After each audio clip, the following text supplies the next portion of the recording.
Bom dia a todos. Vamos iniciar a nossa 8ª reunião de acompanhamento da situação do São Francisco. Inicialmente, vamos verificar as conexões das pessoas que estão acessando essa sala remotamente. Antônio Augusto, por favor, faça a verificação das conexões. Ok, muito obrigado, doutor Joaquim. Bom dia a todos. Vamos dar início aqui à chamada das pessoas que estão participando dessa reunião. Eu vou chamar as pessoas pelo nome. Eu peço a gentileza também de informarem a instituição que representam. Lembrar a todos de manterem os seus microfones desabilitados enquanto não estiverem falando, para não dar ruído na comunicação. Então, vamos começar.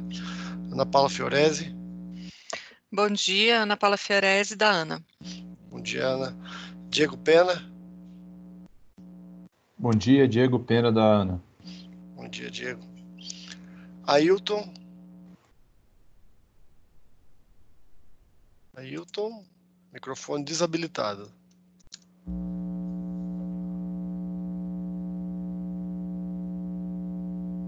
Ailton, seu microfone está desabilitado ainda, tá? A gente não conseguiu te ouvir. Tá, bom dia a todos. Acabei de habilitar. Está me ouvindo?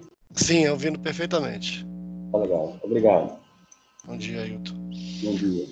Alessandra Maciel. Bom dia a todos. Alessandra Maciel, do ONS. Bom dia, Alessandra. Ana Mello.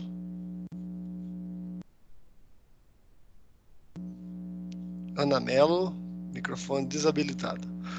Atadeu Ferreira. Atadeu Codevasco, bom dia. Bom dia, Tadeu. Bruna Craveiro.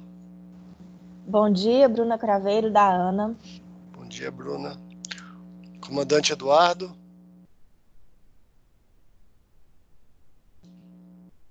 Comandante Eduardo. Bom dia, Segundo Distrito Naval, Marinha do Brasil, aqui em Salvador. Bom dia. Bom dia, comandante. Distrito do Nilo Coelho.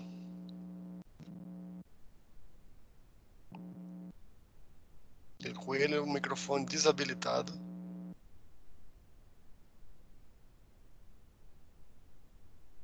Domênico.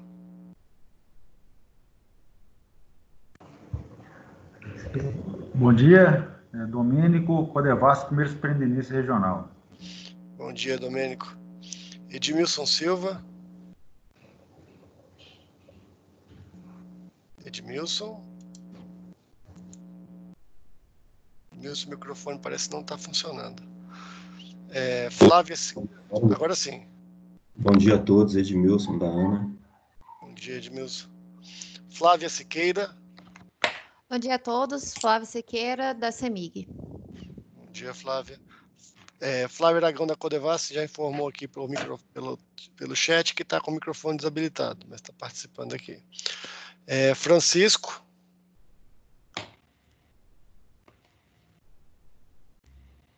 Francisco, da Contrato, o microfone não está funcionando, tá? A gente não consegue te ouvir. Jorge Ibrahim. Bom dia, Jorge Andraus, da Elite. Bom dia, Jorge. Guilherme Santos.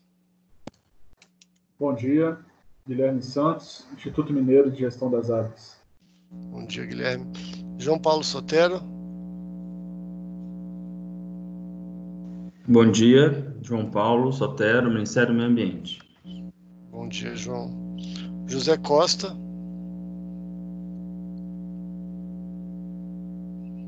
José Costa, microfone desabilitado. Karine Leal.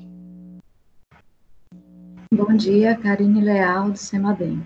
Bom dia, Karine. Larissa Caires. Olá, bom dia a todos. Larissa Caires, da Secretaria do Meio Ambiente, Bahia. Bom dia, Larissa. Lindomar Leitão.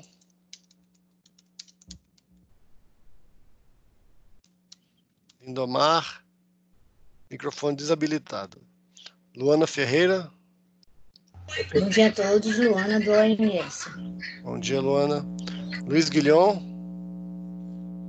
Bom dia a todos. Aqui é Luiz Guilhom, pelo Operador Nacional do Sistema Elétrico. Bom dia, Antônio. Bom dia a todo mundo. Bom dia, Guilhom. Marcelo Celucci. Bom dia, Antônio. Bom dia a todos. Marcelo Celucci, do CEMADEM. Bom dia, Celucci. Maria de Fátima Tolentino. Bom dia a todos. Codevasf, escritório de Belo Horizonte. Bom dia, Maria.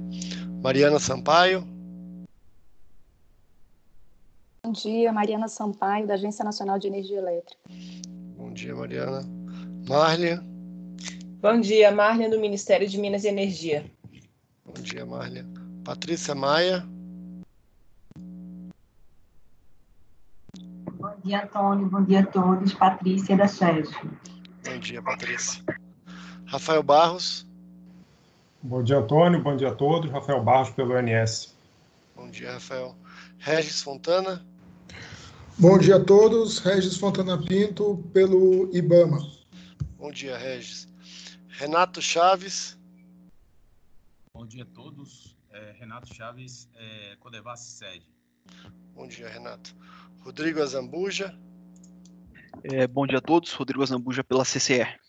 Bom dia, Rodrigo. A gente tem a Semara de Alagoas.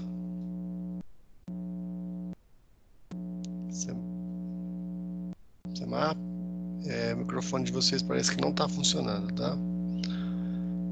Sérgio Montenegro. Bom dia, Sérgio, Chesf. Bom dia, Sérgio. Tainá Mota. Bom dia a todos, Tainá, da CCE. Bom dia, Tainá. Tiago Vieira.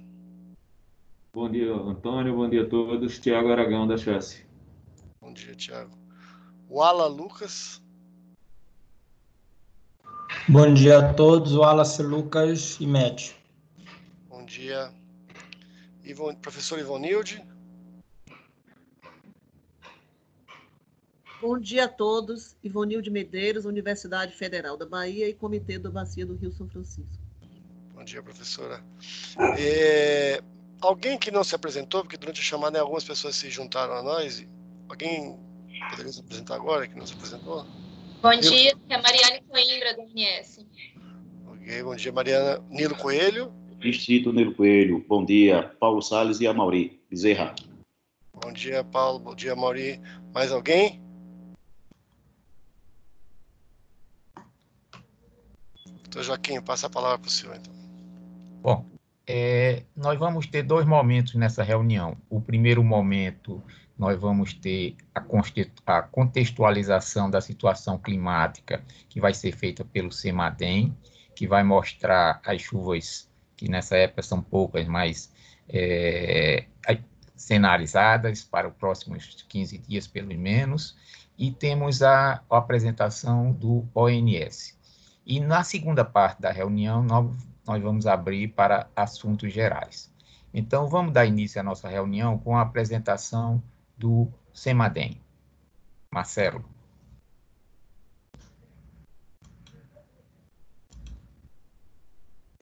Muito obrigado, Joaquim. Bom, como já foi adiantado de alguma forma, não há muitas novidades. Podemos ver na próxima figura, por favor, a chuva observada nos últimos 30 dias, do dia 4 de julho até ontem. E, bom, dá para ver justamente que choveu muito pouco, sabemos que esta época é muito seca. As maiores precipitações ocorreram na parte mais baixa, na foz do Rio São Francisco, inclusive elas estiveram um pouco abaixo da média da época. Na próxima figura, a gente já faz uma análise do ano hidrológico como um todo. Bom, lembrando que a bacia do São Francisco é muito particular, né, com chuvas muito mais abundantes sempre na região de cabeceira, depois passa por regiões semiáridas, mas em termos de anomalia, as maiores anomalias positivas, elas ocorreram justamente na parte mais baixa do rio, sendo que na região de cabeceira as chuvas estiveram marginalmente abaixo da média histórica e também no trecho médio com porções, áreas onde choveu abaixo da média, outras acima da média. Então, em termos gerais, o ano hidrológico tem sido muito irregular, tanto no espaço quanto no tempo. Aliás, na próxima figura nós temos comportamento temporal da chuva na bacia, né? E o ano hidrológico ele começou muito ruim, como na maioria das bacias da região central do Brasil. Então, a transição para a estação chuvosa e o início da estação chuvosa foi muito abaixo da média, né? Outubro, novembro, dezembro, particularmente dezembro, foi um mês quase que poderíamos dizer desastroso, né? Choveu metade da média, mas depois veio um período chuvoso abundante, janeiro, fevereiro, março, com chuvas bem acima da média, e depois uma transição mais ou menos dentro da média. Os 2 últimos meses, junho e julho, foram ligeiramente abaixo da média, mas são meses que historicamente chove muito pouco. Então, no ano hidrológico, até agora, nós temos mais ou menos 92% da chuva em comparação com a chuva histórica, e o mês de agosto tem uma média muito baixa de 14,3 milímetros, apenas choveu 1 milímetro nos últimos dias, nos primeiros dias do mês, aliás. Bom, na próxima figura nós temos a situação meteorológica, que nesta época do ano quase sempre mostra muito pouca nebulosidade em toda a área central, pelo menos nebulosidade sem potencial de provocar chuvas, né? Precipitações mesmo só no extremo norte do continente, no litoral leste e quando tem frentes frias na região sul. Então, na verdade, estamos numa época muito seca e sem muita expectativa de chuva. A próxima figura mostra justamente a previsão para os próximos 7 dias. Na figura da esquerda dá para ver que deve chover apenas no extremo norte, no litoral leste, onde a chuva também já vai diminuindo, a estação chuvosa está começando a encerrar, mas essa falta de chuva na grande área central não representa uma anomalia, como dá para ver no mapa da direita, que está basicamente em branco, porque justamente é uma época que chove muito pouco. Então, temos na próxima figura o detalhe da previsão para a bacia do São Francisco, apenas expectativa de alguma chuva fraca na foz do rio, né, bem na faixa litorânea, com valores muito baixos, inclusive na foz pode ser na faixa de 10, 15 milímetros, mas se a gente leva esse valor para a média na bacia, dá um valor muito baixo de 1, 2 milímetros, mas vejam que no gráfico da direita, a curva azul, que mostra a média histórica, está também praticamente zerada. Então, de fato, não são esperadas chuvas nesta época, e não é o caso que vai acontecer nos próximos dias. Na próxima figura, equivalente, só que para o trecho exclusivamente de Sobradinho, também a previsão é de muito pouca ou até ausência de precipitação nos próximos 7 a 10 dias, e a próxima que mostra a situação da cabeceira, a subbacia de Três Marias, a situação é basicamente a mesma. Bom, e a última figura da minha parte, da parte meteorológica, a próxima, que mostra uma tendência para a segunda semana, ou seja, do dia 12 até o dia 16 de agosto, e que não mostra basicamente mudanças. Nesta época do ano, novamente, não são esperadas chuvas.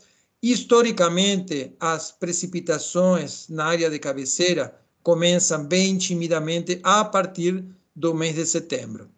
Bom, isso da minha parte, eu vou passar a palavra para a Karine para fazer algumas considerações mais da parte hidrológica. E fico à disposição se tiverem perguntas. Obrigado. Bom, pessoal, então, continuando a apresentação que o Celude falou, aqui eu vou entrar na parte da hidrologia. No próximo slide, por favor. Lembrando que a gente aqui entra na parte da hidrologia somente na parte alta da bacia do Rio São Francisco, né, por se tratar de uma sequência de reservatórios. Então, tudo que acontece, né, nos reservatórios a montante, ou seja, na porção alta da bacia, vai impactar a porção baixa da bacia. E como esse monitoramento, como esse cronograma de defluências, né, faz parte de outros institutos, então a gente faz aqui um monitoramento apenas para a porção alta da bacia. Então, na figura superior, a gente tem um acompanhamento da precipitação. As barras azuis representam a precipitação observada de janeiro a julho desse ano, e a linha preta representa a média histórica. No quadro ao lado, nós temos um resumo das últimas estações, chuvosa e seca, né, que aconteceu nessa bacia. Então, de forma geral, para resumir um pouco a história, nós tivemos, né, no passado, anos muito secos, né, que estão sendo substituídos, né, ao longo, né, desse período. Agora, em 2009 e 2020, nós temos as precipitações mais ou menos em torno da média histórica, né, alguns meses até acima dessa média histórica, o que levou a uns valores de vazão um pouco mais elevados do que a gente tinha no nosso histórico, né, nos últimos anos. Então, na figura inferior, a gente tem a tradução dessa precipitação em vazão. Acompanhe a linha roxa no gráfico, ela mostra a vazão de janeiro a julho desse ano. Então, vejam que em fevereiro e março nós tivemos vazões bem acima dos valores médios históricos, né, para esses meses. E agora, em julho, nós estamos com valores mais baixos de vazão. Entretanto, é importante lembrar que, historicamente, climatologicamente, isso é o esperado para essa bacia. Então, agora, no mês de julho, nós fechamos o mês em torno de 218 metros cúbicos por segundo, né, o que representa algo em torno de 89% da média histórica mensal para essa bacia. No próximo slide, nós temos uma previsão de vazão baseada em função da previsão de precipitação que o Marcelo acabou de apresentar para vocês. Então, na figura superior, deveriam aparecer barras pretas, né, no início da figura, na porção esquerda. Entretanto, a gente não vê essas barras porque não houve precipitação nos últimos dias nessa bacia. E na sequência, na parte mais da direita do gráfico superior, deveriam ter várias barras coloridas em tons mais claros e as barras vermelhas. A gente até vê alguns pontinhos lá mais próximo da direita da figura. Essas barras representam os membros de previsão de precipitação e a média desses membros. Na figura inferior, nós temos uma linha preta contínua que representa a vazão consistida observada pelo ONS, né, nos últimos dias, e desse ponto em diante a gente vê apenas uma linha vermelha que representa a nossa previsão de vazão para os próximos 10 dias. É importante lembrar que todos os membros de previsão de vazão, eles estão sobrepostos e nós enxergamos apenas uma única linha vermelha. Então, para os próximos 10 dias, o nosso modelo hidrológico prevê uma queda desses valores de vazão, né, ligeiramente uma queda, e para os próximos 10 dias, o valor de vazão médio seria em torno de 164 metros cúbicos por segundo. É importante lembrar que nosso modelo hidrológico, ele está ligeiramente subestimando os valores de vazão. Então, esse valor, ele pode ser um pouco superior, algo como 5%, né, de erro. No próximo slide, nós temos os cenários de vazão para os próximos meses, que eles foram criados em função de cenários de precipitação, sendo eles precipitação na média histórica, 25% acima dessa média histórica, 25% abaixo da média histórica, e um cenário de precipitações iguais aos ocorridos no período de agosto a dezembro de 2014. Esse ano foi escolhido por ser o ano que teve a menor precipitação nesse período, né, do nosso histórico. Lembrando que o nosso histórico aqui a gente fala de 1983 até 2019. Então, o nosso modelo hidrológico indica que para o período de agosto a dezembro, né, caso ocorram precipitações na média histórica, né, as vazões ficariam em torno de 87% da climatologia, da média histórica desse período. É importante lembrar que esses cenários eles começam a fazer maior diferença a partir de outubro, que é quando a gente começa a ter mais precipitação, né, nessa bacia, né, e também é importante lembrar que esses cenários eles são equiprováveis.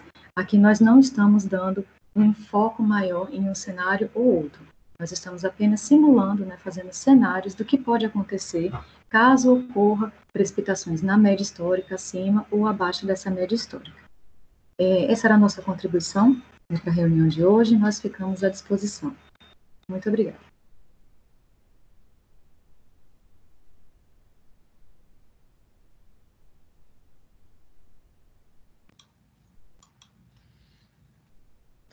Eu acho que, bom, vendo aí as questões que estão colocadas, quer dizer, de pouca chuva, né?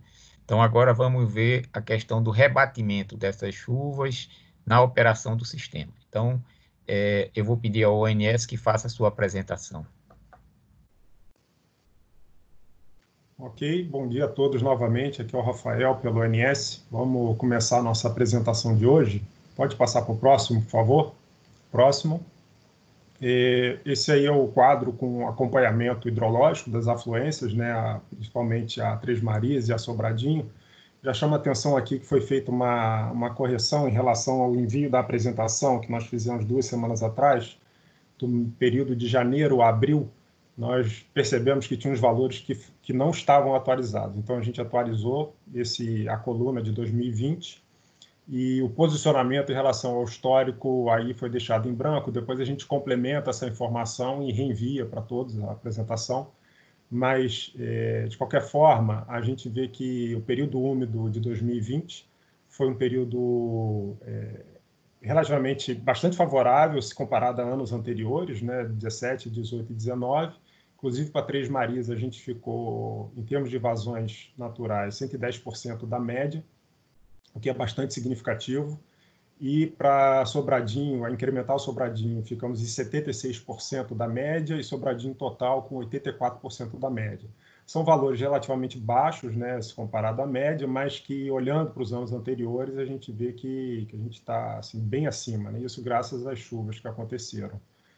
E aí a transição do período úmido para o período seco, olhando de maio a julho agora, a gente vê que essa condição de lençóis freáticos mais baixos, um solo mais seco, as vazões, mesmo estando mais altas no período úmido, elas rapidamente entram em recessão e caem para patamares abaixo da média. Isso, mais uma vez, aí, mostrando em números para a gente, né, algo que a gente comenta com alguma frequência, que a bacia do São Francisco é uma bacia muito grande, né, e ela tem uma certa inércia para poder recuperar as condições hidrológicas, tanto de passar de um período de maior abundância para um período de maior escassez, que ela tem uma certa resiliência, mas ela também tem uma certa resistência em recuperar as condições hidrológicas para próximo da média, vindo de um período crítico, como a gente está vendo agora.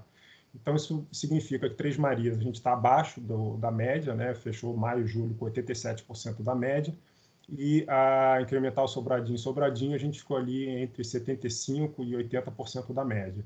E aí a gente acrescentou a coluna de agosto, obviamente é parcial, né? A gente está apenas no início do mês, então esses percentuais indicados aí, eles devem cair ao longo do mês e ao longo das próximas reuniões devem apresentar valores mais baixos. A gente deve ficar abaixo de 90% para Três Marias e provavelmente abaixo de 70%, tanto para incremental Sobradinho e Sobradinho total. Pode passar para o próximo, por favor.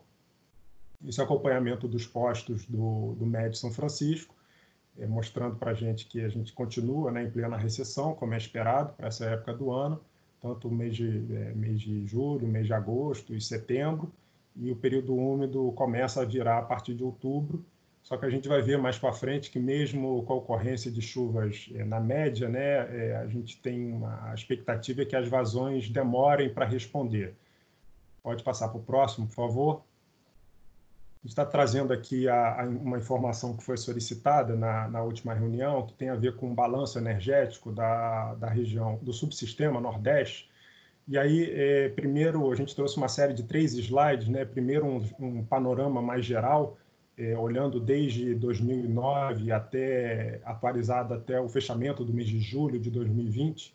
Esse é um gráfico muito rico de informação, então vou destrinchar algumas informações aqui para poder todo mundo acompanhar, né? Primeiro, a ideia do gráfico. Existe um consumo de energia, que esse é o histórico, né, que foi observado de 2009 a 2020, e a linha azul mais acima no gráfico, ela marca o consumo de energia no subsistema Nordeste, e a gente faz uma conta do quanto desse consumo foi atendido por cada fonte de geração, né? E aí isso é representado pelas áreas coloridas abaixo dessa curva, sendo a cor azul representando a fonte de geração hidráulica, a cor amarela a fonte de geração térmica, a verde a fonte de geração eólica, a vermelha a fonte de geração solar, e a área cinza ela representa quando a região não consegue atender 100% do seu consumo, é necessário que ela importe essa energia de outros subsistemas, e aí isso é representado na área cinza. Então, a primeira coisa que a gente percebe, né, é que lá atrás a participação da geração hidráulica era predominante no subsistema Nordeste, e aí, à medida que a crise hídrica foi começando a acontecer e se intensificando, a participação dessa fonte de geração diminuiu drasticamente. de modo que a gente saiu de um patamar ali entre 5 e 6 mil megawatts médios para aproximadamente 2 mil megawatts médios no auge da crise hídrica, no ano de 2017, foi quando a gente observou os menores armazenamentos, né, tanto em Três Marias quanto Sobradinho, e aí a operação dos reservatórios ela foi basicamente para manter as vazões do rio sem privilegiar a otimização energética, né?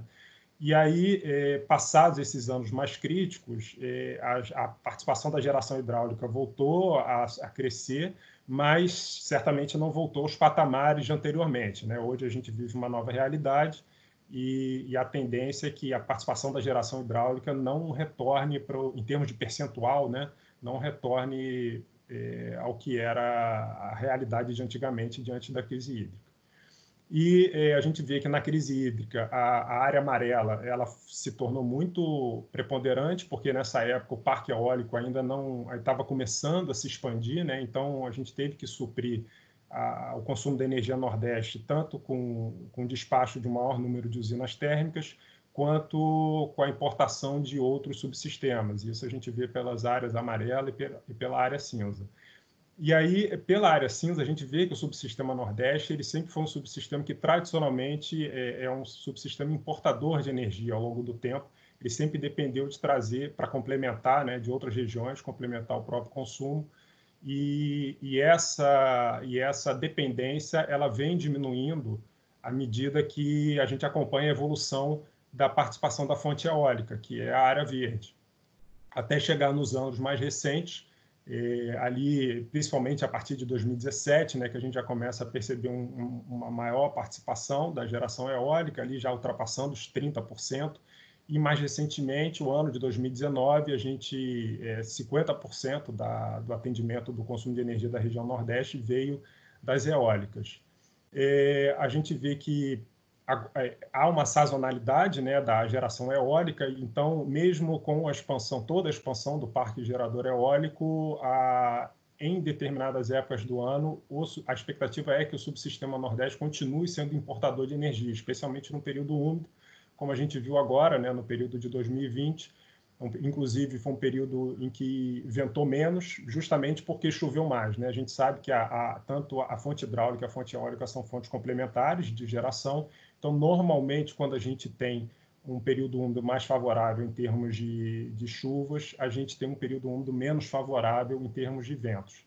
Então, em termos parciais, até o momento, no ano de 2020, a geração eólica supriu 40% do consumo da região Nordeste e, em termos de importação, até o momento, 9%.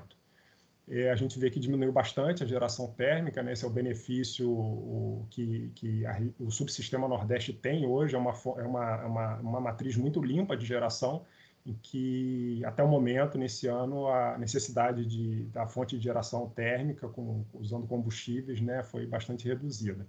E, por último, a geração solar, ela ainda é muito tímida, ainda não houve uma expansão significativa, né, de modo que ela atende somente 4% no ano de 2020 de todo o consumo. E aí, por fim, eu volto para a curva de consumo de energia, né, que é essa linha azul. A gente vê que ela tem uma sazonalidade típica da região, em que é comum nessa época do ano que a gente está agora, ela está num patamar mais baixo, né? E isso a gente observa ao longo dos anos, que é normal, e que então a gente está num instante de virada desse consumo de energia, há uma expectativa de crescimento, só que tem a certeza associada à situação da pandemia que a gente está vivenciando. Inclusive, esse patamar que a gente está agora é um patamar, é um reflexo dessa situação de pandemia. Ele está mais baixo do que os patamares mais baixos de anos anteriores, né? A gente vê que está ali até abaixo do ano de 2017. Na verdade, se a gente pegar e comparar, a gente está próximo do ano de 2015, então houve uma retração significativa do consumo de energia. E aí, como isso vai se refletir até o final do ano, quando certamente vai ter uma retomada desse consumo, mas o quão intenso será essa retomada tem uma grande incerteza. Isso a gente vem comentando, né, ao longo das reuniões. Então, a gente já explorou bastante esse gráfico. Vamos passar para o próximo, por favor? Esse é um zoom do gráfico anterior, mas pegando só o ano de 2017 para cá, para ficar mais claro, né, a participação de cada fonte de geração. E a gente percebe aí de novo, né, a tendência de aumento da condição de conseguir suprir todo o próprio consumo, e aí, eventualmente, nos meses em que costuma ventar mais, eventualmente até exportando energia para o resto do Sistema Interligado Nacional. Pode passar para o próximo, por favor. Esse é mais um detalhamento, a gente trouxe aí um material bastante atualizado, que foi o mês de julho de 2020, agora com uma discretização diária, para a gente ter uma percepção, né, de como se dá essa variação ao longo do dia. Primeiro, de novo, a curva, a linha azul, né, superior ali, ela mostra para a gente que existe uma variação dentro do dia do consumo de energia, então a geração, o despacho de todo o conjunto do parque gerador, de todas as fontes, ela precisa acompanhar essa curva de carga, e a gente vê que esse acompanhamento se dá principalmente através das hidráulicas e das térmicas, e a energia eólica a gente aproveita o que o vento nos proporciona, né? Não é uma fonte que a gente controla a geração, então quando está disponível a gente utiliza, e quando não está disponível a gente precisa complementar com outras fontes. E aí o mês de julho é um mês que já venta bastante, então por conta disso a gente passou praticamente aí todos os dias de julho com o subsistema Nordeste atendendo o próprio consumo e com condições de exportar para o restante do sistema. Pode passar para o próximo, por favor. Agora, voltando, né, para a nossa apresentação típica, a gente lista aí os cenários de afluências que a gente considera nas nossas simulações, com uma novidade em relação à última reunião. Hoje a gente já tem operacional nas nossas rotinas, para a primeira semana, a incorporação do modelo de previsão de chuvas do SMWF, que é o Centro Europeu. Ele se soma aos outros dois modelos que nós utilizamos, então isso aí traz mais uma robustez, né, na nossa avaliação de curto prazo das previsões de chuva. E aí, da segunda semana em diante, a gente desmembra nos 3 cenários, com um cenário mais crítico, que são as chuvas do ano de 2011, para essa época do ano, para Três Marias, o cenário intermediário, que são a média dos últimos 5 anos, e um cenário que a gente chama de otimista, mas que ele também, na verdade, é uma média de todos os anos do histórico de chuvas, né, desde 2006 a 2019. E aí até então, a gente vinha vendo que esses 3 cenários não tinham muita diferença entre eles, porque a gente está em plena estiagem, né, e vínhamos mostrando as simulações até o final da estação seca, sem passar para a transição para o período úmido, mas hoje a gente já está estendendo esse horizonte, a gente vai mostrar isso mais para frente. Então, a gente vai começar a perceber um descolamento entre os 3 cenários e perceber alguns efeitos, né, do que pode acontecer caso aconteça algo parecido do que a gente está indicando. Então, pode passar para o próximo, por favor. Essa é a representação gráfica do enunciado no slide anterior. A linha azul ela marca as vazões naturais foram observadas. A gente vê que o Três Marias teve um período úmido bastante bom, né? O início foi ruim, mas depois com as chuvas que aconteceram em Minas Gerais, todos aqueles eventos, né, que a gente acompanhou nos noticiários, isso, em termos de armazenamento, foi positivo para Três Marias e também para Sobradinho. Tanto que a gente, no caso de Três Marias, a gente teve vazões significativamente acima da média a partir de final de janeiro, fevereiro, março, aí até o final de março, né? E aí a recessão ela veio acompanhando a média histórica, que é esse pontilhado preto, e gradativamente a gente vem perdendo percentual, né, em relação à MLT. As vazões elas estão seguindo a sua recessão natural, mas a gente vê que elas estão numa recessão ligeiramente mais intensa do que a média histórica. E aí, quando a gente se aproxima para os cenários que a gente está prevendo, o normal de acontecer para Três Marias é, a partir de outubro, as vazões voltarem a subir. Mas a gente observa que o modelo, quando a gente incorpora chuvas médias, né, do que a gente explicou, né, média de 5 anos e a média de todos os anos, a gente vê que o modelo tem uma certa inércia, ele não responde no mesmo ritmo que a média histórica. Isso é mais um sinal do que eu comentei lá no início da apresentação, desse estado mais seco da bacia, em que ela precisa, na verdade, de anos sucessivos de chuvas favoráveis para que as vazões consigam responder no ritmo das vazões médias. E a linha vermelha, ela é o pior cenário, e ela indica, para a gente, ela traz uma informação útil, que seria uma suposição de atraso do período úmido, né? E aí o que aconteceria com as vazões caso isso acontecesse. Em termos de percentual da MLT, a gente vê que os 3 cenários, a expectativa é que até o final de novembro a gente fique acima, ali próximo de 60% da MLT para cima, né? Com o pior cenário, 61% da MLT, com a média de 5 anos com 74% da MLT e a média de todos os anos com 65% da MLT. Esse detalhe da média dos últimos 5 anos estar acima da média de todos os anos tem a ver com as chuvas do ano de 2018, que, para quem se lembra, foi um ano em que choveu muito em novembro, no trecho de Três Marias. Então, foi uma chuva atípica, né, significativamente acima da média para essa época do ano, e aí isso é traduzido em termos de vazão, né, quando a gente incorpora essa chuva entra na média, então as vazões respondem de acordo. Pode passar para o próximo, por favor.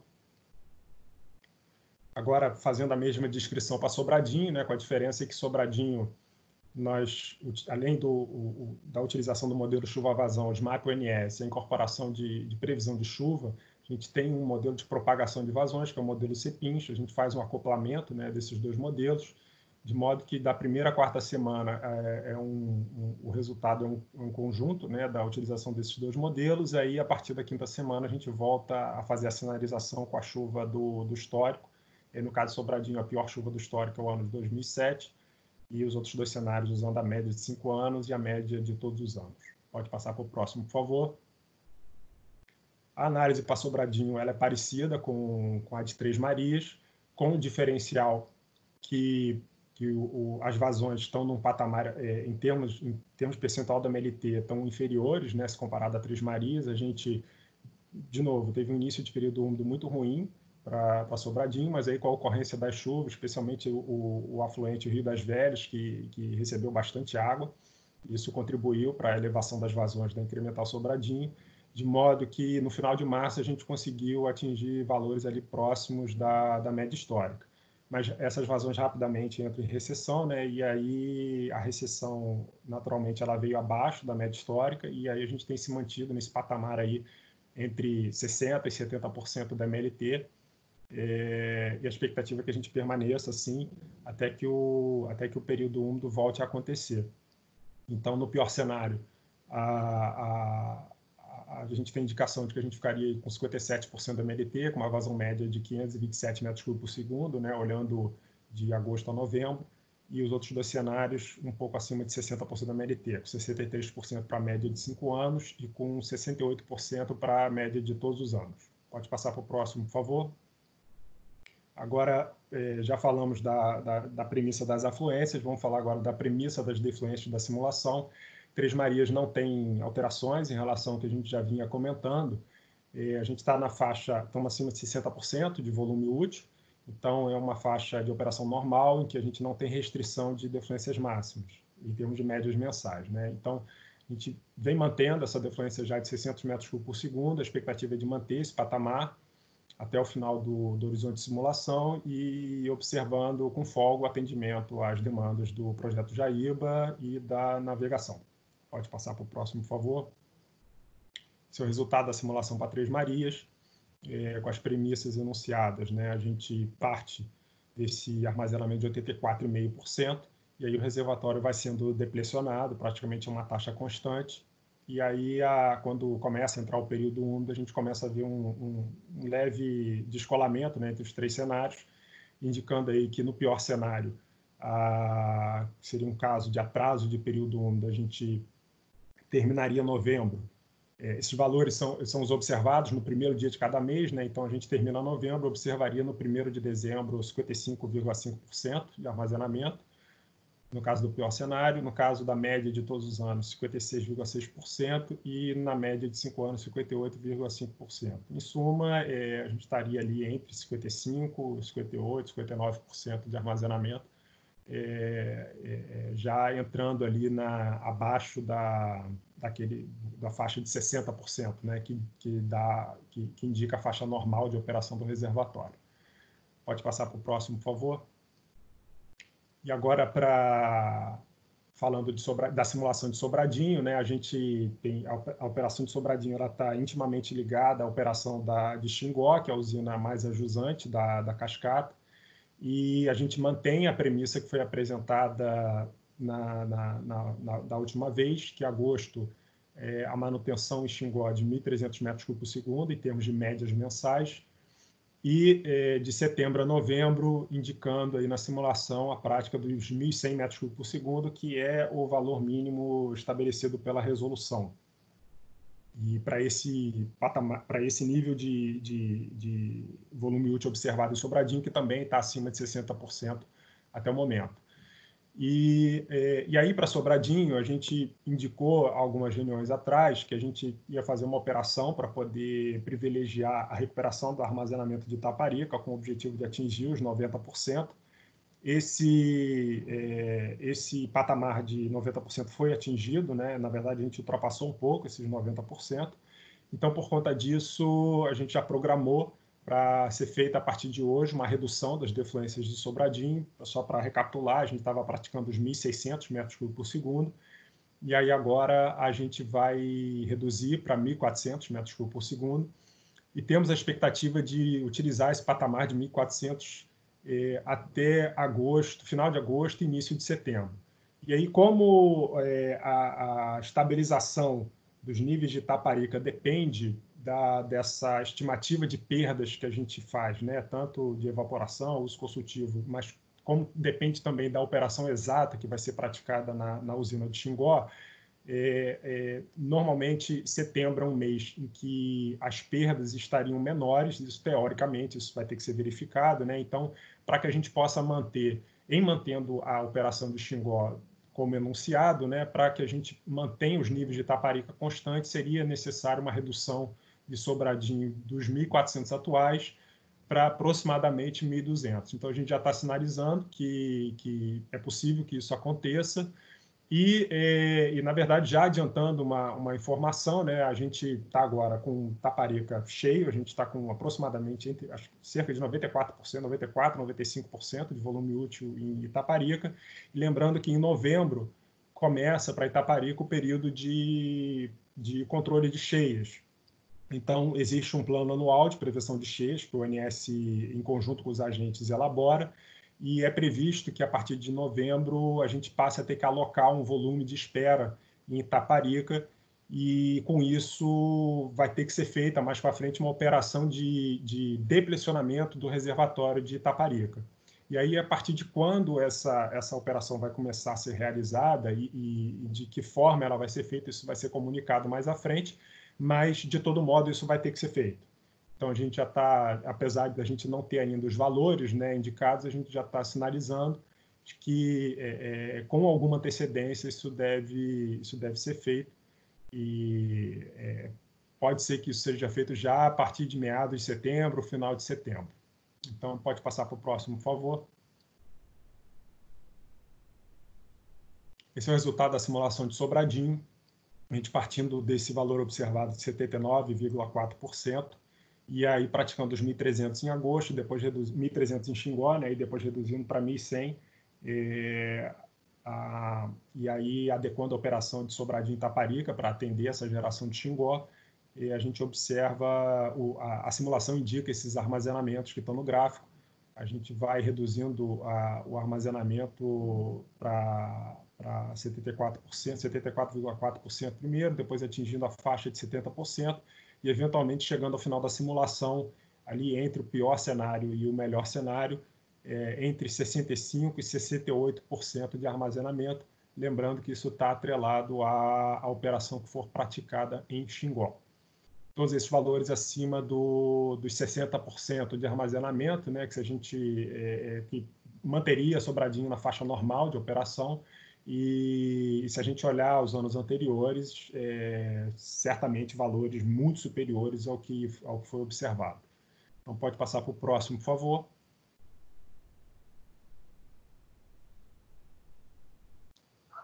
para mim ainda não passou, não atualizou.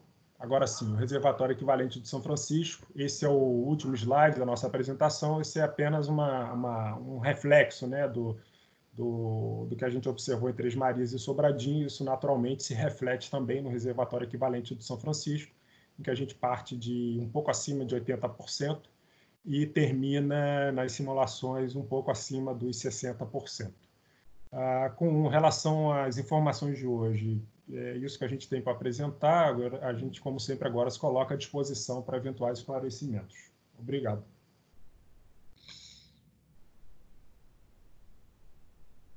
Ok, muito obrigado pela apresentação e pela incorporação daquilo que foi solicitado na última reunião, que foi uma contextualização da situação em termos de fontes energéticas, né? Esse é um ponto importante, por conta de que hoje vocês estão vendo que a eólica atendeu uma subida muito grande, e a eólica hoje tem sido um ponto muito positivo, no sentido de que ela tem poupado os reservatórios. Hoje mesmo eu li uma reportagem, alguém falando, estão diminuindo as vazões do São Francisco quando os reservatórios estão cheios. Bom, se aqui a gente entender que vamos exportar energia do Nordeste para as outras regiões, depressionando os nossos reservatórios, é uma boa solução aumentar as vazões. Mas se quisermos poupar água para períodos mais críticos, para situações mais desfavoráveis, a política de poupar os reservatórios ainda é, no meu entender, uma política adequada para o momento que nós estamos vivendo hoje, tá certo? Quando nós estamos sendo supridos fundamentalmente por energia eólica, que não pode ser guardada. Então, nós temos que utilizar no dia que está sendo gerado. Então, isso significa que a fonte de guardar essa água é nos nossos reservatórios. Mas essa é uma boa discussão, por conta de que as pessoas têm começado a dizer, se o reservatório está cheio, vamos liberar mais. Ok. Só que essa liberação vai dar geração, e essa geração vai ser exportada.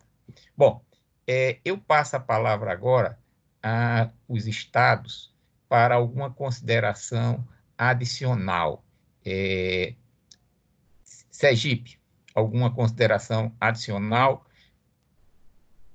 que gostaria de ter? Bom dia, Joaquim, bom dia a todos. Não, Joaquim, por enquanto, sem considerações adicionais. Ok. A Bahia também está presente. Bahia, alguma consideração nesse momento? Olá, Joaquim. Não, sem considerações nesse momento sobre as apresentações. Ok. Temos o IGAN também, Minas. Alguma consideração? Boa tarde. Desculpa, bom dia, Joaquim. Não, sem consideração a fazer. Ok. Então, a Semar está, mas está sem microfone. Então, agora, eu vou dar oportunidade à CEMIG para fazer alguma consideração que ache importante em complementação ao que foi colocado. CEMIG. Bom dia a todos.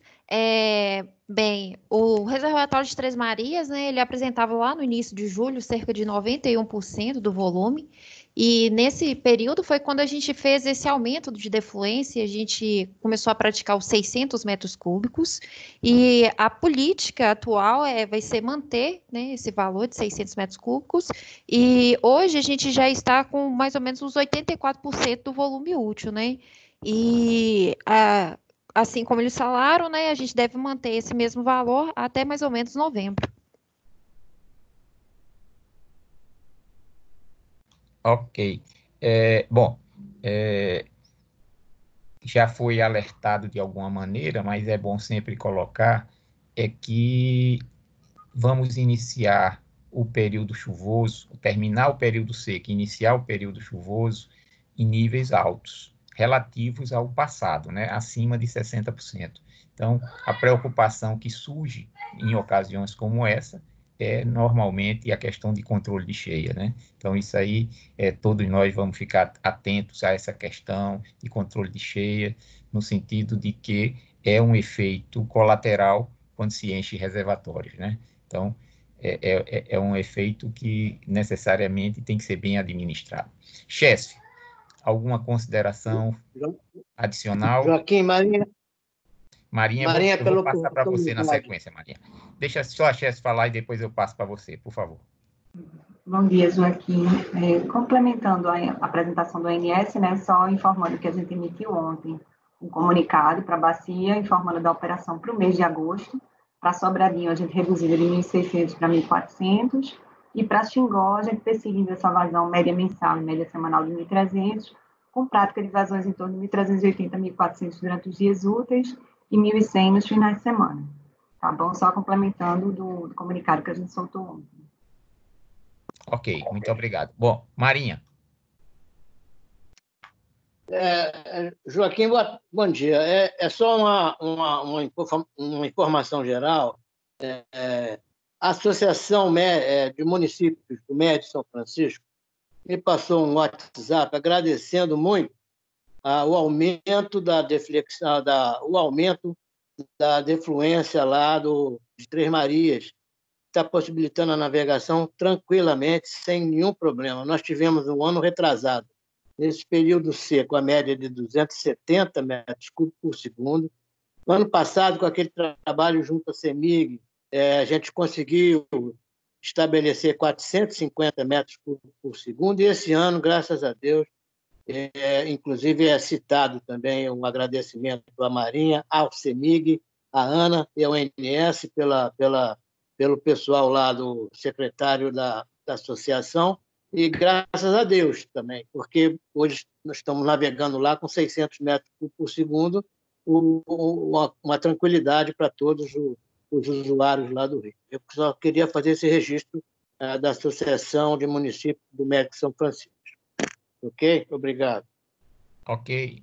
Muito obrigado. É importante entender essa parte agora da reunião, no sentido de que se nós pouparmos demais também Três Marias, o que vai acontecer é que nós vamos ficar sujeitos também a cheias. Então, temos que conciliar os dois interesses, quer dizer, é melhor distribuir essa água no tempo de que vir uma necessidade de ter que abrir vertedouros, esse tipo de coisa, numa emergência, né? Então, é por isso que a ONS faz todo esse trabalho de gestão no dia a dia, conciliando esses interesses sobre as regras bem definidas que já temos, né?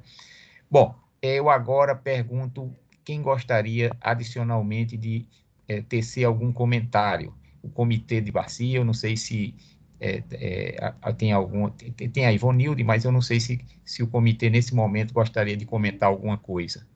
Se não, Ivonilde, assuma aí a sua função, seu chapéu comitê. Eu não tenho nenhuma pergunta a fazer, a menos que aquela dúvida que está sempre sendo discutida da questão da exportação de energia, no fundo parece que a quantidade de exportação de energia não é muito grande, ou eu estou errada. Eu vi pelo gráfico que é um número que seria interessante que isso fosse discutido dentro do comitê, né? Porque sempre essa dúvida fica. Eu lembro de Anivaldo estar sempre perguntando, principalmente agora com essas discussões com relação à energia nuclear. Eu acho que o gráfico eu gostei muito, achei ele bastante elucidativo. Você percebeu que nesse momento que nós estamos vivendo hoje, houve também uma adequação das vazões do São Francisco exatamente para níveis que propiciem diminuir a exportação, tá certo? Por conta de poupar os reservatórios. Então, essa prática está. Agora, você não pode diminuir muito a geração, porque aí tem problemas que nós já próprio fixamos, que a vazão mínima, normal, para essa época do ano, tem que ser no mínimo 1.100 metros cúbicos por segundo lá em Xingó. Então, esse número nós não vamos poder baixar. Então, esse é um ponto importante. Então, se tiver algum excesso, vai ter que ser exportado, né? Mas o ONS pode explicar melhor, mas é isso. Quer dizer, a gente também está limitado àquele número do 1.100 em Xingó, que é um número que preserva as condições adequadas, mínimas adequadas para o ambiente também, né? Eu acho que isso depende muito do ponto de vista, né? Do meu ponto de vista, que estudo vazão ambiental, eu não vejo grandes problemas em estar exportando energia se o ganho disso vai ser para o ecossistema. Mas é algo que tem que ser bem equilibrado, não resta dúvida. Ok. Bom, alguém mais gostaria de comentar? Joaquim? Eu gostaria, Sim, Joaquim. Por favor. Pode ser comigo? Pode falar. Pode falar. Olha só, Joaquim, já que nós estamos num período de um certo conforto hidrológico na bacia do São Francisco, vamos começar a colocar em pauta nas próximas reuniões discussões técnicas acerca da promoção de custos de vazão. Inclusive, a professora Ivanilda, aí, pelos estudos que vem realizando, ela podia, de repente, aí, como sugestão, lógico, fazer uma apresentação em cima do trabalho que ela vem se debruçando já de alguns anos. Veja bem, eu acho que sim. Agora, se você se lembrar da reunião passada, o IBAMA ficou de puxar uma reunião específica para discutir esse assunto. Eu não sei se vocês foram convidados pelo IBAMA, tá certo? Mas, por parte nossa, não tem problema nenhum de nós programarmos para a próxima reunião em setembro, se a professora assim concordar, em ela fazer algum tipo de intervenção, uma apresentação sobre o estado da arte dos estudos que ela vem desenvolvendo, quer dizer, então ela fica com um certo grau de liberdade de fazer a apresentação do que ela achar mais adequado para apresentar, tá certo? Tem o Regis, que está do IBAMA, ele gostaria de comentar. Regis, por favor. Ok, coloco-me à disposição. Tem até um trabalho recente que seria interessante, a gente avaliou. Você até acompanhou um pouco, Joaquim, aquela aluna que estava estudando o efeito da resolução 2081, comparando com vazão ambiental. Tem uns resultados bastante interessantes, já está no prelo para ser publicado pela RBRH. Mas eu posso falar alguma coisa com relação na próxima reunião, se assim for conveniente. Então, vamos deixar para a próxima reunião você comentar. Então, nós temos inscrito algumas pessoas... Fica para a próxima reunião. Okay, isso, para a próxima reunião com mais conjuntura. Temos o Atadeu, temos tudo, mas vamos começar pelo Regis, tá certo? Bom dia a todos. Joaquim, só confirmando que o IBAMA, logo após a última reunião, oficiou a CHESF, solicitando que a CHESF apresentasse uma proposta de seminário para que a gente iniciasse as discussões referentes a um futuro pulso de inundação. Mas o prazo que a gente deu ainda está vigente para que sejam apresentadas essa proposta. O IBAMA, internamente, junto com a nossa superintendência de Sergipe, que é quem está conduzindo o processo de licenciamento da UHE de Xingó, está trabalhando internamente para a gente formatar aí um seminário inicial para discutir o assunto. E tão logo a gente tenha isso formatado, a gente vai divulgar e convidar os principais interessados aí para discutir o assunto. Bom dia, Joaquim. Deixa eu só tirar uma dúvida. Regis, você oficiou dentro de qual processo? Tiago, eu não vou ter certeza, mas tão logo termine aqui a reunião, eu vou localizar o ofício e repasso para ti via e-mail, pode ser? Ok. Muito obrigado, viu, Regis? Até mais. Perfeitamente, okay. Até logo. Então, nós temos agora o Rafael e temos o Atadeu. Rafael. Obrigado, doutor Joaquim. É o Rafael pelo ONS de novo. Só complementando essa questão da exportação, a observação da professora Ivanilde está correta, ela é uma exportação que a gente considera marginal, e isso é em função de que não existe uma política de operação para que ocorra a exportação de energia. Isso é, na verdade, um reflexo da bonança da geração eólica, dado que a gente tem um patamar mínimo, né, da geração hidráulica que precisa ser observado, e a gente procura dimensionar se preocupando com a segurança do atendimento do próprio subsistema Nordeste. Lembrando que existe uma questão adicional aí que não é muito comentada, e eu não vou entrar em muitos detalhes agora, mas a fonte de geração hidráulica ela contribui muito para a segurança elétrica da operação do sistema.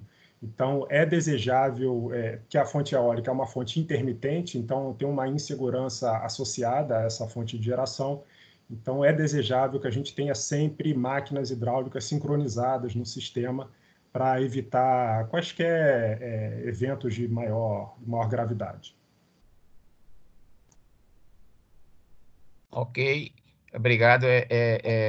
Para deixar o sistema em segurança, é sempre importante, como você explicou, termos uma geração mínima, né? Que quando cai a eólica, imediatamente você já está ativada a hidráulica. Então, Tadeu. Tá ouvindo? Sim, por favor. Tá, bom dia para todos. Tadeu Codevassi. Joaquim, tem dentro desse planejamento de recurso da bacia de São Francisco, evidentemente que esse aprendizado, tudo que a gente vai adquirindo dia a dia, conjuntamente, aí na sala. Tadeu ficou mudo, eu não sei se ficou só para mim, mas para mim está mudo. Veja. Eu estou escutando normal aqui, Joaquim. Tá, então desculpe, ficou só para mim mudo. Então pode continuar. Tá ouvindo aí todo mundo? Pode falar? Agora pode ir, vá. Então, o primeiro acho que a importância que tem essa sala, né, desse relativização de informação com a bacia como um todo. Tem um item importante, uma discussão, que mais cedo ou mais tarde vai ter que ser feito, que é o Pacto das Águas, né? Do São Francisco, o Comitê de Bacia bate isso muito hoje, se analisar, tem toda a razão nesse contexto, porque foi mostrado por um lado as alternativas de outras fontes de energia, que é muito salutar, e tem também discussões de fazer revisão de vazão, vai ter que ser feito isso também, dos tributários ao São Francisco, e relativamente aos usos que tem nessas subbacias. E um dos pontos que eu acho que é importante ser conversado, que eu queria verificar se é possível trazer essa discussão, é sobre a contribuição do aquífero Urucuia, lá no Rio Grande, talvez corrente. Ela tem hoje está no processo de estruturação desses planos de ações, onde entra, inclusive, o Portal do Matopiba, e o questionamento do uso da água subterrânea, o que se afeta, o que se compete, de fato, com as vazões de São Francisco. Eu falo isso porque 2012, 2013, quando teve aquela seca, que, inclusive, parou na navegação de São Francisco, das balsas que tinha aí no médio, né? Para que as dragas andassem, a própria navegação acontecesse, teve que desgoelar Três Marias. Três Marias foi quase secou. E aí, como é que foi a contribuição, nesse caso, na época que teve que desgoelar Três Marias, do aquífero Urucuia? O aquífero Urucuia, como que ele supriu isso? Me parece que tem uma coisa que eu não entendi direito, porque teve, de fato, de soltar muita água Três Marias, quase secou, porque tinha aquelas ondas que se falava para chegar lá em Sobradinho. Mais ou menos nesse contexto que a gente queria, se for possível, trazer alguém, acho que possivelmente deve ser da Ana mesmo, dar uma pauta numa dessas próximas vídeos. É isso. Ok. O que você está dizendo é o seguinte, existe um plano que está sendo feito aí do Urucuia, tá certo? Nós identificarmos quem é a pessoa que poderia fazer uma apresentação e fazer uma apresentação, tá certo? Então, como nós já acertamos para 1º de setembro, que a nossa próxima reunião deve acontecer nessa data, tá certo? 1º de setembro, para a próxima reunião, nós vamos nos comprometer em identificar uma pessoa que possa falar sobre o aquífero Urucuia como uma apresentação mais genérica, tá? Para tirar as dúvidas e ver o estado da arte dos estudos que estão sendo feitos nessa parte de água subterrânea, ok? Ok, Tadeu? Ok, muito obrigado, ok. Então, por favor, baixa a mão, porque senão eu vou pensar que você quer falar de novo. Ok, obrigado. Aqui posso falar rapidamente uma coisa, bem rapidinho, que você tocou nesse assunto. O Comitê do São Francisco tem uma câmara técnica sobre água subterrânea. Talvez valha a pena convidar alguém dessa câmara técnica que está estudando exatamente esse assunto. Desculpe me interromper. Quem seria a pessoa? Não, o professor Luiz Cirilo é o coordenador da câmara técnica. Então, vamos fazer o seguinte. Você se compromete na reunião de outubro trazer uma pessoa para fazer uma apresentação sobre o Urucuia. Pronto.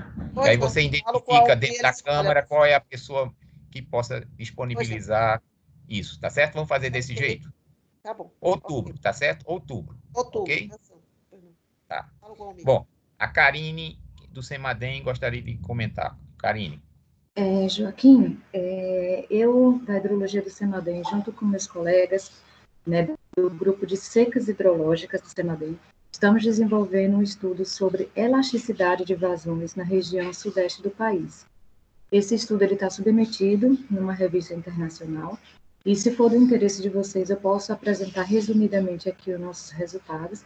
E, basicamente, a gente encontrou que a região de Três Marias é uma das regiões mais sensíveis que tem no sudeste do Brasil. Ok. Então, Karine, vamos fazer o seguinte, a gente está fazendo um elenco de coisas e eu já agendo você para a reunião de novembro, tá certo? Tá, você combinado. tem tempo para preparar e já fica já sabendo que na reunião de novembro você vai ter um tempo a mais, tá certo? Para até diferenciado da sua apresentação normal, para fazer uma apresentação sobre esses estudos que vocês estão desenvolvendo, tá certo? E você aí vê o que é mais adequado na época a apresentar, novembro. Porque a gente, na sequência, vamos apresentar essa questão pela professora Ivonilde em setembro, a questão do Urucuia em outubro, e você fica para novembro, ok? Combinado, então. Obrigado, você. E novembro também, a ONS já se programa para fazer uma apresentação sobre a questão de controle de cheia. Eu acho que é adequado em novembro fazer a apresentação para mostrar o plano de controle de cheia da bacia, que já deve estar pronto nessa época. Eu acredito que sim. Não é isso? Perfeito, Joaquim. A gente agora teve uma reunião na terça-feira passada, apresentou os primeiros resultados aos agentes, né, de geração de uma forma geral. E agora estamos na discussão, né, em relação à definição do tempo de retorno, e em novembro, a partir daí, até o final de agosto, a gente está elaborando o plano anual de prevenção de cheias, e em agosto, com certeza, teremos resultados definidos. Obrigada. Tá, então, se você já se compromete na reunião de novembro, você fazer a apresentação do plano de cheia, tá certo? Um resumo. Aí tem 2 apresentações em novembro, uma relativa, ou você quer fazer em outubro? Você acha mais adequado? Pode ser, até porque já começa o período de controle de cheias, então, pronto. né? Então, vamos antecipar você. Você vem para outubro também fazer. Vai ter, de outubro, vai ter Urucuia e vai ter você, tá bom? Perfeito, fazendo controle de cheia. Então, outubro, perfeito, se programa para isso, já de hoje, tá? Pode deixar, obrigado. Tadeu, de novo. Ô, Joaquim, essa proposta, essa apresentação que a doutora Ivanilde está indicando, eu gostaria que tratasse esse assunto, mas dentro do contexto do plano diretor de água de São Francisco. Quer dizer, você tem que fazer isso é uma vertente importante nessa questão desse plano diretor no Parque das Águas. Isso é importante no Parque das Águas. É uma vertente. Como é que você vai trabalhar isso? Podia pedir à pessoa que for fazer a apresentação, ele falar do Urucuia, mas ele dá uma geral. O que vai ser isso? Como é que vai ser isso? Como é que são... Mas veja só, como essa apresentação vai ser do Comitê do São Francisco, que vai coordenar, tá certo? Aí você tem a oportunidade de ver aí, eu acredito até que alguém da Codevasf participa desse grupo, hein, Ivonilde? Dessa Câmara Técnica, não? Eu não sei dizer, mas posso consultar o MIL e dou a resposta. Não, mas de toda maneira, você já ouviu o pedido Sim, ouvi. Do Atadeu, que fale de uma maneira um pouco mais ampla, e aí você fica com a gestão dessa apresentação, tá bom? Larissa também pode ajudar, porque tem gente aí da Bahia, o menino também está na Câmara Técnica, mas eu vejo isso com o Almir. Não, tá certo, mas o certo é o seguinte, que vai ser uma apresentação coordenada pelo comitê, ok? Pronto. Com certeza. Ok. Pronto, ok, obrigado. Karine, já respondido, porque você ficou com a mão levantada, não sei se você quer falar de novo. Ok, não, obrigado. Eu esqueci de desativar. Não, tá certo. Alguém mais gostaria de comentar alguma coisa? Bom, nossa reunião na próxima reunião ainda vai ser na terça-feira, até porque fica bom, porque fica no dia 1º de setembro. Então, se vocês pudessem agendar nossa próxima reunião, dia 1º de setembro, certo? Como sempre, vai ser 10 horas, vai ser uma terça-feira, ok?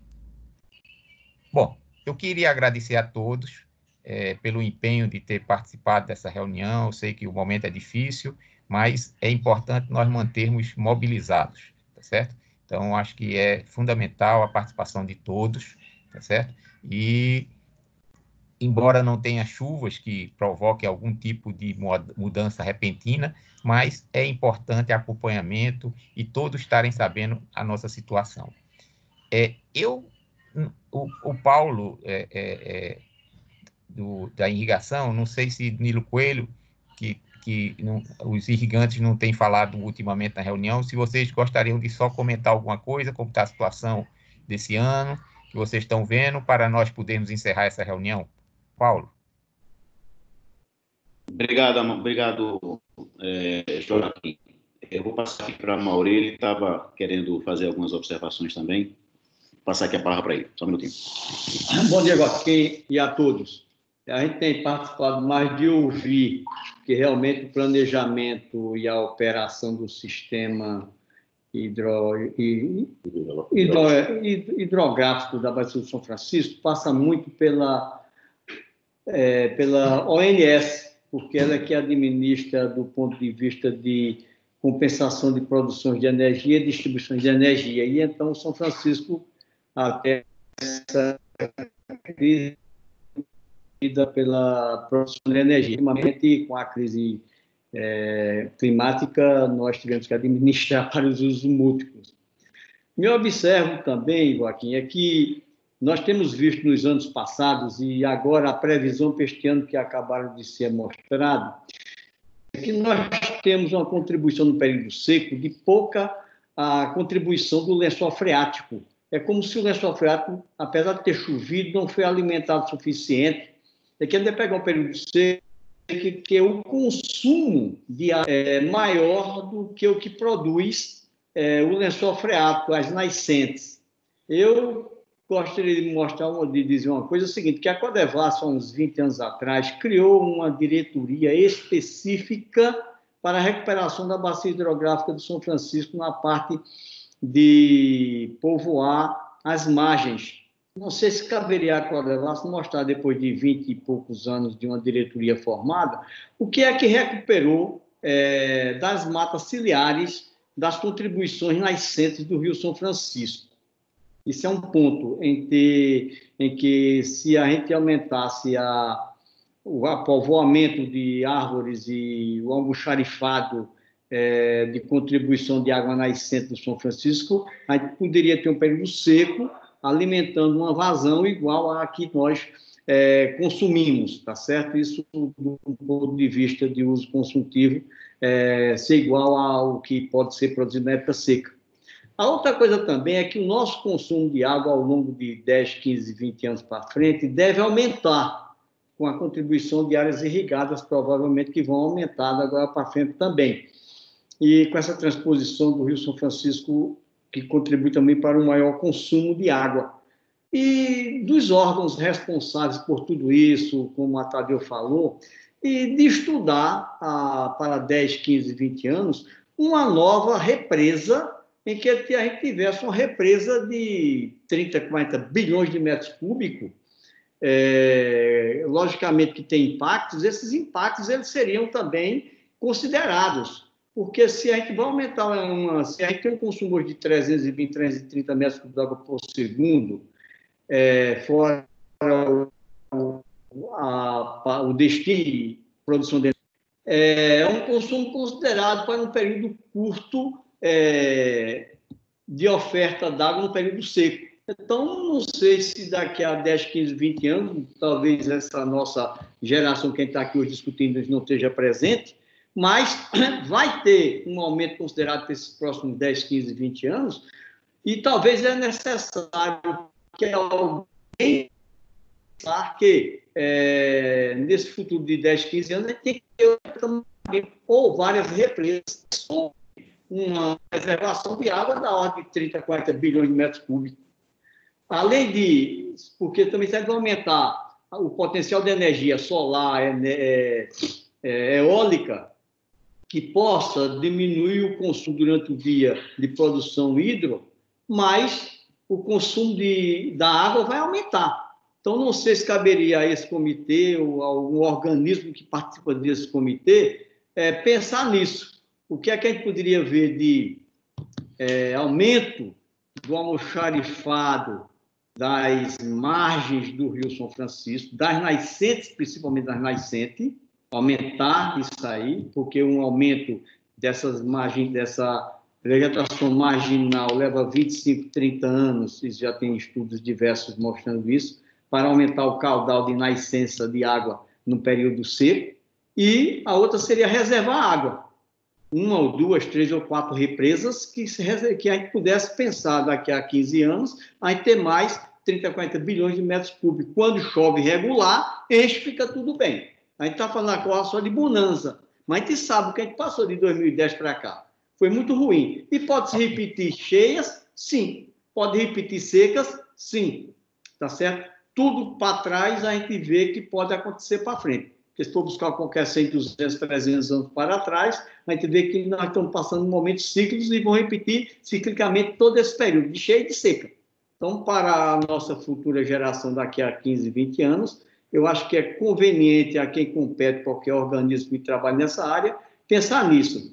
E dizer também que nós estamos, graças a Deus, aos trancos e barrancos, chegamos hoje onde nós estamos, graças ao estudo e à competência de todo esse nosso trabalho que todos nós fizemos com a coordenação da ANA, que foi um trabalho ímpar, não resta dúvida, em que hoje nós temos garantia, 2020, 2021, 2022, por o organismo que nós estamos tendo essa competência de administrar, eu acredito que a gente não vai ter problema nesses próximos 2 ou 3 anos. Se chover também, melhora muito mais ainda. Agora, e que daqui a 5, 6 anos, 10 anos, vem o período de seca, a gente tem que estar preparado. Se nós vamos estar aqui, estamos lembrados, vamos administrar também. Agora, se essa massa que está hoje aqui na frente passa, e se não ficar um legado de tudo isso registrado, gravado para as pessoas que tomarem conta daqui a 5, 10, 15 anos, se não tiver experiência nossa aqui, ou um perfil traçado, tá certo? A gente possa vir a perecer mais na frente. Eu acredito que o trabalho foi ímpar, vencemos pela competência, mas que é bom que a gente pense em mais 15, 20 anos. Essa é a minha participação, Joaquim. Obrigado. Obrigado. Você sabe que aqui tem muitas pessoas jovens também, né? O Antônio, que me substitui, ele é um menino que ainda vai passar pelo menos mais uns 20, 30 anos trabalhando nesse assunto, e nossos colegas da CHESF e tudo mais. Então, a memória, eu acredito que vai ser mantida e esse trabalho vai ficar como referência futura. Bom, eu queria agradecer a todos pela participação, pelo empenho, e uma das características dessa reunião é dar voz a todo mundo. Então, todo mundo que chegou aqui pediu para falar, efetivamente participou. Então, muito obrigado a todos, que todos se cuidem, e até o dia 1º de setembro. Até mais. Ok, até mais.